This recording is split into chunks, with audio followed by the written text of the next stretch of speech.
ಅಭಿವೃದ್ಧಿಗೆ ಹಿನ್ನಡೆ. ಶಾಸಕ ಸಿಸಿ ಪಾಟೀಲ್ ರಾಜ್ಯ ಸರ್ಕಾರದ ವಿರುದ್ಧ ವಾಗ್ದಾಳಿ. ಗದಗ ನಗರಸಭೆ ವ್ಯಾಪ್ತಿಯಲ್ಲಿ ಅಭಿವೃದ್ಧಿ ಸಂಪೂರ್ಣ ಹಿನ್ನಡೆಯಾಗಿದೆ ಎಂದು ಶಾಸಕ ಸಿಸಿ ಪಾಟೀಲ್ ಆರೋಪಿಸಿದ್ದಾರೆ. ಗದಗ ಮಾತ್ರವಲ್ಲ, ರಾಜ್ಯದ ಎಲ್ಲ 30 ಜಿಲ್ಲೆಗಳಲ್ಲಿಯೂ ಇದೇ ಪರಿಸ್ಥಿತಿ ಇದೆ ಎಂದರು.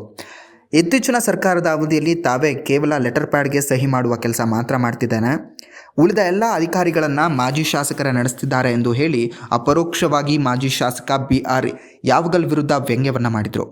ಜನರ ಗೋಳಾಟ ಅನಿವಾರ್ಯವಾದದ್ದು 2.5 ವರ್ಷಗಳ ನಂತರ ಜನರಿಗೆ ಸತ್ಯ ಗೊತ್ತಾಗಲಿದೆ ಎಂದು ಅವರು, ರಾಜ್ಯದಲ್ಲಿ ಸರ್ಕಾರವೇ ಇಲ್ಲ ಎಂದು, ಈ ಸರ್ಕಾರದಿಂದ ಏನೂ ನಿರೀಕ್ಷೆ ಮಾಡೋ ಹಾಗಿಲ್ಲ ಎಂದು ತೀವ್ರ ಟೀಕೆಯನ್ನು ನಡೆಸಿದ್ದಾರೆ.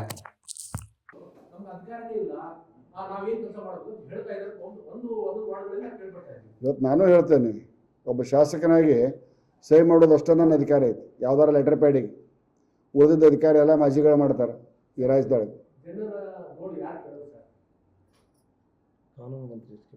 ಜನರ ಗೋಳು ಇನ್ನು 2.5 ವರ್ಷಕ್ಕೆ ಜನ ಉತ್ತರ ಕೊಟ್ಟಾಗ ಇಲ್ಲಿ ಮಟ್ಟ ಯಾರಿದ್ರಲ್ಲ ಅವ್ರಿಗೆ ಗುರ್ತಾಕೈತಿ. ಅನಿವಾರ್ಯ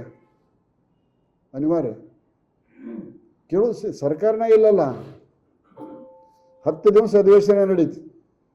ಅತ್ಯಂತ ಯಶಸ್ವಿಯಾಗಿ ಮಾತಾಡಿದ್ರು ಎಲ್ಲರೂ. ಒಬ್ಬ ನುರಿತ ಶಾಸಕಾಂಗ ಪಟುವಿನಕ್ಕಿಂತ ಹೊಸದಾಗಿ ಹರೀಶ್ ಬಂದವ್ರು ಮಾತಾಡಿದರು. ನಮ್ಮ ಹುಬ್ಬಳ್ಳಿ ಕುದ್ಗೋಳದ MR ಪಾಟೀಲ್ ಇರ್ಬೋದು, ಶರಣು ಸೊಲಗಾರ್ ಇರ್ಬೋದು, ಸಾಕಷ್ಟು ಮಂದಿ BJP JDS ಸ್ವತಃ ಕಾಂಗ್ರೆಸ್ನವರು ವಿಷಾಣಾರ ಕೊಡ್ರಿ ಕುಡಿಯಾಕಂತ ಕೇಳಿದರು. ಕಾಂಗ್ರೆಸ್ನವರು ಉತ್ತರ ಕರ್ನಾಟಕದ ಬೇರೆ ರಾಜ್ಯ ಮಾಡ್ಕೊತೀವಿ ಅಂತ ಹೇಳಿದ್ರು ಕಾಂಗ್ರೆಸ್ನವರು. ಸ್ವಂತ ಮಕ್ಕಳ ಪರಿಸ್ಥಿತಿನ ಹಂಗಿದ್ದಾಗ ಇನ್ನು ಮಲತಾಯಿ ಮಕ್ಕಳ ಪರಿಸ್ಥಿತಿ ಹೆಂಗಿರ್ಬೇಕು ಸಣ್ಣ.